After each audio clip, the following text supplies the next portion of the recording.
1970 பம்பாய் தமிழ்ச்சங்கம் அளித்த வரவேற்பின் போது பொன்மனச்செம்மல் எம்ஜிஆர் அவர்கள் ஆதங்கத்துடனும் ஆனந்தத்துடனும் பேசியதை இப்பதிவில் பார்ப்போம். மக்கள் உள்ளும் புறமும் தூய்மையுடன் துலங்க வேண்டும்.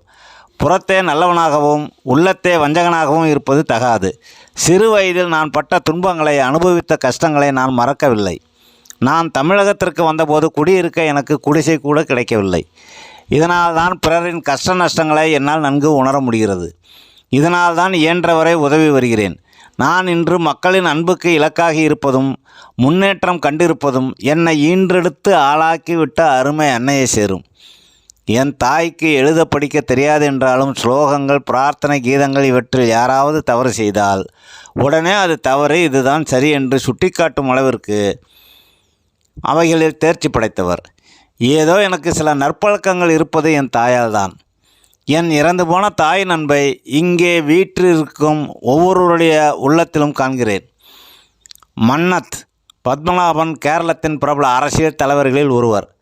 அவர் இறந்ததை கேள்விப்பட்டதும் அவருக்கு அஞ்சலி செலுத்த வேண்டும் என்ற எண்ணம் கொண்டு கேரளாவிற்கு சென்று மரியாதை செலுத்தி வந்தேன். அடுத்த நாள் ஒரு பத்திரிகை, மலையாளியான எம்ஜிஆர், மலையாளியான மன்னத் பத்மநாபன் இறுதி யாத்திரையில் கலந்து கொண்டார் என்று செய்தி பிரசுரித்திருந்தது. இதனை படித்ததும் என் உள்ளம் மிக மிக வேதனை அடைந்தது. எங்கிருந்தாலும் என்னை வளர்த்து புகழுடன் அன்புடன் இருக்கும்படி செய்தது தமிழகம், தமிழ் மக்கள். ஆகையால் நான் தமிழன்தான் என்று என் மனம் பறைசாற்றி கொண்டே இருக்கும். இன்று என் மனம் மிக மிக மகிழ்ச்சியுற்றது. இன்பக் கடலில் நீந்துகிறேன். ஏன் தெரியுமா? சங்கத் தலைவர் வரவேற்புரையில் தமிழ் நடிகர் எம்ஜிஆர் என்று வாய் நிறைய வாழ்த்தினார். தமிழ்ச்சங்கம் தமிழன் என்று என்னை ஏற்றுக்கொண்டு விட்டது. என் கவலையெல்லாம் வருத்தமெல்லாம் பறந்து விட்டது. நான் மருத்துவமனையில் கால் ஒடிந்து படுத்து இருந்த பொழுது என்னை காண இருவர் வந்தனர். என் கால்களை தொட்டு பார்த்து மிக வருந்தி, ஐயா நலமா என்றார்கள். என் கையில் மாம்பழத்தையும் கொடுத்தார்கள்.